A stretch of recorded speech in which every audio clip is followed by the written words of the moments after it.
सबसे खतरनाक स्थिति में पहुंच गया चंद्रयान-3। इसरो ने शुरू किया लैंडिंग का चरण। क्यों करना पड़ा लैंडिंग का चरण समय से पहले?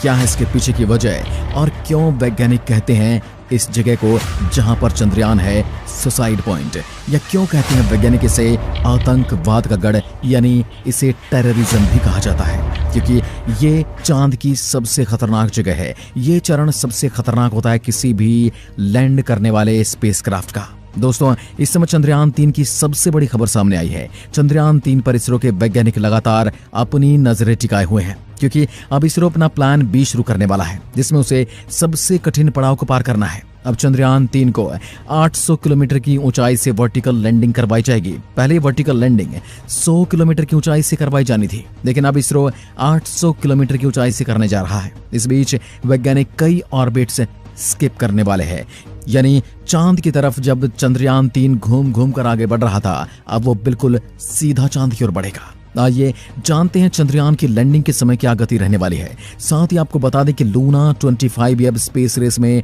चंद्रयान-3 को टक्कर देने जा रहा है।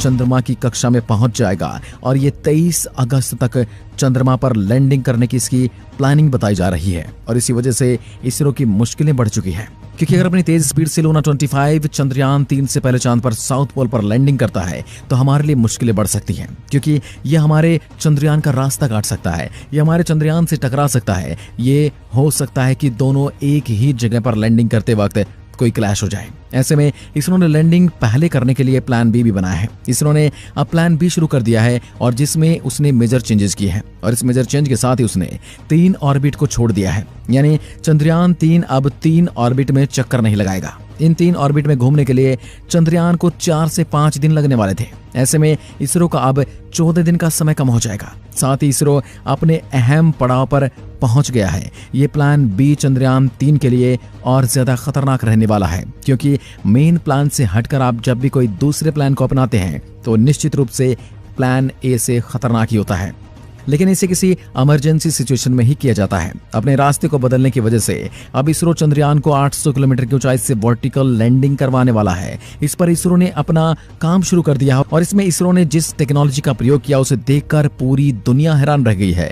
रूस भी सकते में आ गया है कि ये तो हमने सोचा ही नहीं था। अब 800 किलोमीटर की ऊंचाई से लैंडिंग के दौरान चंद्रयान-3 की स्पीड थोड़ी भी ऊपर नीचे होती है तो कहीं न कहीं ये क्रैश लैंड कर सकता है, क्योंकि 800 किलोमीटर की ऊंचाई से वर्टिकल लैंडिंग सबसे मुश्किल काम है। यह आज तक किसी भी ग्रह या चंद्रमा पर किसी ने नहीं किया है, इसलिए ये सबसे खतरनाक स्टेज है। और वर्टिकल लैंडिंग में कमांड देने के साथ साथ इसमें कंट्रोल बहुत कम होता है। ऐसे में अगर चंद्रयान-3 दाएं या बाएं झुक जाता है तो उस दरमियान ये हाल होता है कि चंद्रयान वर्टिकल लैंडिंग नहीं कर सकता है। लेकिन इसरो ने इसका भी तोड़ निकाल लिया है। इसरो का कहना है कि वो 800 किलोमीटर से वर्टिकल लैंडिंग कर रहे हैं, लेकिन चंद्रयान-3 को 100 किलोमीटर की कक्षा में जाने से पहले ही इस पर फिर से रोक देंगे। यानी 800 किलोमीटर से 100 किलोमीटर की कक्षा तक वर्टिकल लैंडिंग होगी, जिससे फिर रोक दिया जाएगा और चंद्रयान को एक बार फिर से ऑर्बिट करवाया जाएगा। ऐसा करने के पीछे की सबसे बड़ी वजह यह है दोस्तों कि लूना 25 बहुत ही तेजी से आगे बढ़ रहा है, और उसने धरती के 2 ऑर्बिट को स्किप कर दिया है, और वो धरती से कई लाख किलोमीटर की दूरी पर पहुंच गया है। इसकी स्पीड देखकर इसरो घबरा गया है। अगर रूस का यही हाल रहा तो हो सकता है कि चंद्रमा के ऑर्बिट को भी स्किप करेगा, और अगर रूस ऐसा करता है तो उसके 5 से 6 दिन और कम हो जाएंगे, और लूना 25 और भी जल्दी लैंडिंग कर सकता है। अब इसरो ने भी वर्टिकल लैंडिंग को इसलिए चुना है क्योंकि इससे चंद्रयान इतनी जल्दी पहुंच जाएगा कि उसे 100 किलोमीटर की रेस से उसे चंद्रमा की सतह पर लैंडिंग करने में केवल 1 घंटे का समय लगने वाला है। इसलिए इसरो ने वर्टिकल लैंडिंग का प्लान बी बनाया है। इसरो का कहना है अगर रूस हमारे साथ आ भी जाता है तो हम उससे ठीक 1 घंटे पहले लैंडिंग कर देंगे। अभी वो वर्टिकल लैंडिंग 100 किलोमीटर की कक्षा के नीचे नहीं ले जा रहे, क्योंकि 100 किलोमीटर की कक्षा में ऑर्बिट करते हुए 3 से 4 ऑर्बिट किए जाएंगे, और इन ऑर्बिट करने की वजह से इसरो को चंद्रमा की सतह बेहद करीब होने की कई जानकारियां मिल सकती हैं।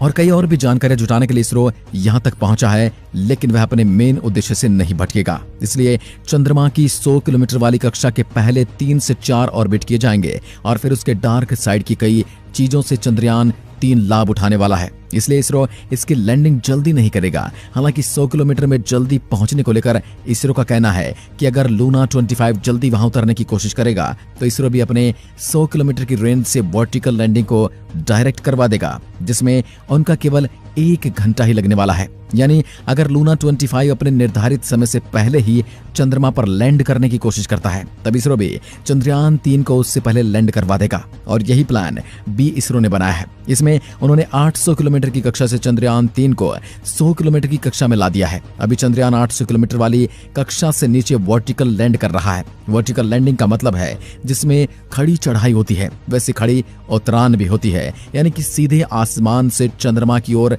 सीधा ट्रैवल कर रहा है, यानी फ्री फॉलिंग आप इसे कह सकते हैं, यानी कि बिना ऑर्बिट के सीधे जमीन पर उतर जाना। और ये इतना अहम कदम होता है, इतना खतरनाक कदम होता है कि दुनिया के कई देश 12 से 15 किलोमीटर की वर्टिकल लैंडिंग में भी सक्षम नहीं है। वहीं इसरो 800 किलोमीटर से सीधा 100 किलोमीटर की कक्षा में वर्टिकल लैंडिंग करा रहा है, यानी कि गोल गोल घूमकर जो चांद के करीब आने वाला था उसे सीधे चांद के करीब लाया जा रहा है। अगले कुछ घंटे इसरो के लिए बहुत ज्यादा टेंशन वाले होने वाले हैं। इसी टेक्नोलॉजी को लेकर इसरो ने पूरी दुनिया को अब तक कुछ नहीं बताया था। हालांकि इसरो ने इतना बता दिया था कि अगर हमारे सारे मिशन, हमारे सारे सेंसर्स फेल हो जाते हैं तो इसमें चंद्रयान का संपर्क टूट जाएगा, तभी चंद्रयान 3 चंद्रमा की सतह पर सफलतापूर्वक लैंड कर सकता है। इस बात को सुनकर दूसरे सभी देशों में खलबली मच गई थी कि आखिर इसरो ने ऐसा क्या कर रखा है जो इसरो से संपर्क टूट जाने के बाद भी चंद्रयान 3 सफल लैंडिंग करेगा, सेफ लैंडिंग करेगा और अपने काम को बखूबी अंजाम देगा।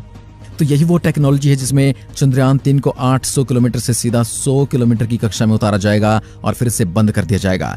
और यहाँ वह तब तक ऑर्बिट करेगा जब तक उसकी जानकारियां पूरी नहीं हो जाती। हालांकि अब हमने लैंडिंग पॉइंट को पिन पॉइंट कर दिया है, लेकिन सबसे बड़ा खतरा जो सामने आया है वो लैंडिंग वाली जगह की कुछ ही दूरी पर एक बड़ा क्रेटर बना हुआ है। और ये क्रेटर कई बार 50 से 100 फीट की गहराई में भी होते हैं। अगर ये इतनी गहराई में होते हैं तो ये किसी भी मिशन की लैंडिंग में नुकसान पहुंचा सकते हैं। अब चंद्रयान 3 जिस स्पीड और टेक्नोलॉजी से आगे बढ़ रहा है उसका मुकाबला कोई देश या कोई टेक्नोलॉजी नहीं कर सकती।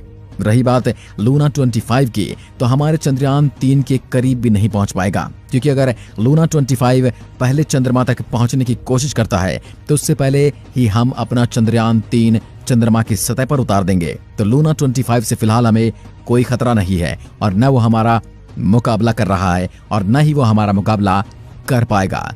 तो दोस्तों, क्या आप भी चाहते हैं कि चंद्रमा के साउथ पोल पर उतरने वाला भारत पहला देश होना चाहिए?